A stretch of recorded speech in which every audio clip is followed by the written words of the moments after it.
କାଳବୈଶାଖୀରେ ଭାଙ୍ଗିଲା ଚୈତ ପର୍ବ ମଞ୍ଚ ଏବଂ ତୋରଣ। ମୋରଡ଼ା ଅଞ୍ଚଳରେ ମଧ୍ୟ ବ୍ୟାପକ କ୍ଷୟକ୍ଷତି। ମୟୂରଭଞ୍ଜ ଜିଲ୍ଲା ଐତିହ୍ୟପୂର୍ଣ୍ଣ ସାଂସ୍କୃତିକ ଉତ୍ସବ ପ୍ରସିଦ୍ଧ ଚୈତ ପର୍ବ କାର୍ଯ୍ୟକ୍ରମ କାଳବୈଶାଖୀ ଯୋଗୁଁ ବ୍ୟାପକ ପ୍ରଭାବିତ ହୋଇଥିବାର ଦେଖିବାକୁ ମିଳିଛି। ଗତକାଲି ସନ୍ଧ୍ୟାରେ କାଳବୈଶାଖୀ ପ୍ରଭାବରେ ଜୋରରେ ପବନ ବହିବା ସହିତ ବର୍ଷା ହୋଇଥିଲା। ଫଳରେ ଚୈତ ପର୍ବ ମଞ୍ଚ ପଲ୍ଲିଶ୍ରୀ ମେଳାର ବ୍ୟାପକ କ୍ଷୟକ୍ଷତି ହୋଇଥିଲା। ଛଉ ପଡ଼ିଆର ଚୈତ ପର୍ବ ମଞ୍ଚ ଚରଣ ତୁରମାର ହୋଇଯାଇଥିଲା। ତେବେ ପୁରାତନ ରାଜପ୍ରସାଦ ଦୃଶ୍ୟ ତୋରଣ ଭାଙ୍ଗିବା ସହ ଚେୟାର, ଷ୍ଟେଜ୍ର ଏଲ୍ଇଡି ସ୍କ୍ରିନ୍, ରଙ୍ଗୀନ ଲାଇଟ୍ ସମେତ ଲକ୍ଷାଧିକ ଟଙ୍କାର ସାମଗ୍ରୀ କ୍ଷତିଗ୍ରସ୍ତ ହୋଇଥିବା ଜଣାପଡ଼ିଛି। ସେହିପରି ଚୈତ ପର୍ବକୁ ଆକର୍ଷଣୀୟ କରିବା ପାଇଁ ଜିଲ୍ଲା ପ୍ରଶାସନ ପକ୍ଷରୁ ପଲ୍ଲିଶ୍ରୀ ମେଳାର ଆୟୋଜନ କରାଯାଇଥିଲା। ମାତ୍ର କାଳବୈଶାଖୀ ପ୍ରଭାବରେ ପଲ୍ଲିଶ୍ରୀ ମେଳା ସମ୍ପୂର୍ଣ୍ଣ ଭାବେ କ୍ଷତିଗ୍ରସ୍ତ ହୋଇଯାଇଛି। ମେଳାରେ 165ଟି ଷ୍ଟଲ୍ ମଧ୍ୟରୁ ଅଧିକାଂଶ ଭାଙ୍ଗିରୁଜି ଯାଇଥିବା ଦେଖିବାକୁ ମିଳିଛି। ଷ୍ଟଲ୍ ଉପରେ ପଡ଼ିଥିବା ତମ୍ବୁ, ପଲିଥିନ୍ ଉଡ଼ାଇ ନେଇଥିବାରୁ ବିକ୍ରି ପାଇଁ ମହଜୁଦ ଥିବା ବିପୁଳ ସାମଗ୍ରୀ ନଷ୍ଟ ହୋଇଥିବା ଜଣାପଡ଼ିଛି। କାଳବୈଶାଖୀ ପ୍ରଭାବ କମିବା ପରେ ଜିଲ୍ଲାର ପ୍ରଶାସନ ଅଧିକାରୀମାନେ ଛଉ ପଡ଼ିଆରେ ପହଞ୍ଚି ସ୍ଥିତି ସମୀକ୍ଷା କରିଥିବା ଦେଖିବାକୁ ମିଳିଛି। କାଳବୈଶାଖୀ ପାଇଁ ଦ୍ୱିତୀୟ ଦିନ ଅର୍ଥାତ୍ ଶନିବାର ସନ୍ଧ୍ୟାରେ ପରିବେଷିତ ହେବାକୁ ଥିବା ଉତ୍ତର ସାହି, ଦକ୍ଷିଣ ସାହି ଛଉ ନୃତ୍ୟ ସାଙ୍ଗକୁ ସମ୍ବଲପୁର ଜିଲ୍ଲାର ଦୁଲଦୁଲି, କଳାହାଣ୍ଡି ଜିଲ୍ଲାର ବଚ୍ଛାଲ ନୃତ୍ୟ ପରିବେଷଣ ହେବାର କାର୍ଯ୍ୟକ୍ରମ ବାତିଲ ହୋଇଥିବା ଜଣାପଡ଼ିଛି।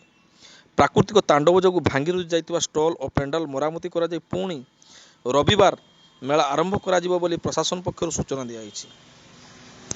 ସେହିପରି ଗଛ ଭାଙ୍ଗି ବିଦ୍ୟୁତ୍ କେବୁଲ ଉପରେ ପଡ଼ି ବିଦ୍ୟୁତ୍ ସରବରାହ ବାଧାପ୍ରାପ୍ତ ହୋଇଛି। ଅନ୍ୟପଟ ସହରର Daragadhai, Madhuban, Badabazar, Bhanjpur, Murgabadi, Palbani, Baghada road, Podaastia, police line, କୃଷ୍ଣଚନ୍ଦ୍ରଗୁଳି ପ୍ରଭାବିତ ହୋଇଛି। ଅନ୍ୟପଟେ ଜିଲ୍ଲାର ସାମାଖୁଣ୍ଟା, ମୋରଡ଼ା ବ୍ଲକ ସମେତ ବହୁ ଅଞ୍ଚଳ କାଳବୈଶାଖୀରେ ପ୍ରଭାବିତ ହୋଇ ରାସ୍ତାରେ ବିରାଟକାୟ ଗଛ ଓଲଟି ରାସ୍ତା ଅବରୋଧ ହୋଇଥିବା ବେଳେ ମୋରଡ଼ା ଗ୍ରାମରେ ରାସ୍ତାରେ ବିରାଟ ଗଛ ପଡ଼ିଯିବା ଫଳରେ ବିଦ୍ୟୁତ୍ ଖୁଣ୍ଟ ଭାଙ୍ଗି ଯିବା ଫଳରେ ବିଦ୍ୟୁତ୍ ସରବରାହ ବନ୍ଦ ରହିଛି। କିଛି ସ୍ଥାନରେ ଗଛ ପଡ଼ିଯିବା ଫଳରେ ଲୋକଙ୍କ ଗୃହ ଆଂଶିକ କ୍ଷତିଗ୍ରସ୍ତ ହୋଇଥିବା ଜଣାପଡ଼ିଛି। ମୋରଡ଼ାର ଆର୍ଆଇ ଘଟଣାସ୍ଥଳ ବୁଲି କ୍ଷୟକ୍ଷତିର ଆକଳନ କରୁଥିବାର ଜଣାପଡ଼ିଛି। ଦମକଳ ବାହିନୀ ଘଟଣାସ୍ଥଳରେ ପହଞ୍ଚି ଗଛ କାଟି ସ୍ଥିତିକୁ ସୁଧାର ଆଣିବା ପାଇଁ ଚେଷ୍ଟା ଜାରି ରଖିଛନ୍ତି। ତେବେ ଅନେକ ଅଞ୍ଚଳରେ ଏପର୍ଯ୍ୟନ୍ତ ବିଦ୍ୟୁତ୍ ସରବରାହ ସ୍ୱାଭାବିକ ହୋଇନଥିବା ସୂଚନାରୁ ଜଣାପଡ଼ିଛି। ଆଜି ଯେଉଁ ବର୍ଷାରେ କ୍ଷୟକ୍ଷତି ହେଇଛି ସେଇଟା ଆମର ତ 5 ଦିନିଆ ପ୍ରୋଗ୍ରାମ ଥିଲା। ଆମେ ଜିଲ୍ଲା ପ୍ରଶାସନ ବହୁ କଷ୍ଟ କରିକି ଚୈତ୍ର ପର୍ବ ଭଲ ଭାବେ ଧୁମଧାମରେ ପାଳନ କରିକି ଯେଉଁଟା ଆମର ରାଜତନ୍ତ୍ର ଗଣତନ୍ତ୍ର ସମନ୍ୱୟ ରଖିବା ପାଇଁ ଯେଉଁ ସଂସ୍କୃତିର ପରମ୍ପରା ଅଛି ଆମ ମୟୂରଭଞ୍ଜ ଜିଲ୍ଲାରେ, ଆମେ ଲୋକମାନଙ୍କ ପାଇଁ ବହୁତ ପ୍ରୟାସ କରିଥିଲୁ। କିନ୍ତୁ ବିଧିର ତ ବିଧାନ ଅଲଗା, ତେଣୁ ସେ କ୍ଷେତ୍ରରେ ଯେଉଁ କାଳବୈଶାଖୀ ଆସି ଆମର ବହୁ ଟେଣ୍ଟ ଫେଣ୍ଟ ଏବଂ ଷ୍ଟେଜ୍ ବି ନଷ୍ଟ କରିଛି। ବହୁ ଲୋକମାନେ ବି ସେମାନେ ଓଦା ବି ଅଛନ୍ତି। ଆମେ ସେ କ୍ଷେତ୍ରରେ ଚେଷ୍ଟା କରୁଛୁ ସେମାନଙ୍କୁ ପୁଣି ମାନେ ଛିଡ଼ା କରେଇ ବା ସେମାନଙ୍କୁ ଠିକ୍ଠାକ୍ କରେଇକି ଟିକେ କରେଣ୍ଟ ଆସିବା ଅପେକ୍ଷା କରିଛୁ ଏବଂ ହେଲେ ଆମେ ତାକୁ ସମାଧାନ କରିକି ପରବର୍ତ୍ତୀ ଆମର ଯେଉଁ ଦିନ ଗୁଡ଼ାକ ରହିଛି ଆହୁରି 4 ଦିନ ପ୍ରୋଗ୍ରାମ ଅଛି, ଆଜିକି ଛାଡ଼ିଦେଲେ ଆଉ 3 ଦିନ ପ୍ରୋଗ୍ରାମ ଅଛି, ଆମେ ଆରମ୍ଭ କରିପାରିବୁ। କ୍ଷୟକ୍ଷତି ସେମିତି କିଛି ଜଣାପଡ଼ିନାହିଁ। ଯାହା ଏ ଦୋକାନ ବଜାର ସବୁ ଭାଙ୍ଗି ଭୁଙ୍ଗି ଯାଇଛି ଏବଂ ଯେଉଁ ଓଦା ସବୁ ହେଇଯାଇଛନ୍ତି ସେ କ୍ଷେତ୍ରରେ ଆମେ ତାକୁ ସଜାଡ଼ିକିରି ଆମର ଫଙ୍କସନ୍ ହୁଏତ ଆଜି ନ ହେଇପାରେ, କାଲିଠାରୁ ଆରମ୍ଭ ହେଇପାରିବ। ନାମଟା ଆପଣଙ୍କର?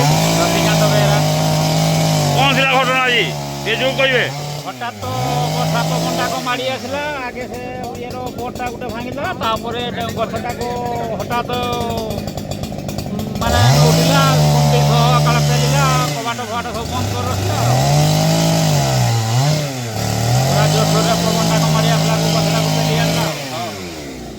କେତେ ଭୟଭୀତ ହେଇଥିଲେ? ବହୁତ ଭୟଭୀତ ହେଇଥିଲେ। 3 ଜଣ ଭିତରେ ଥିଲେ ଦୋକାନ ଭିତରେ। ବିରାଟ ଗଛ ଗଳି ପଡ଼ିଲା। ବିରାଟ ଗଛ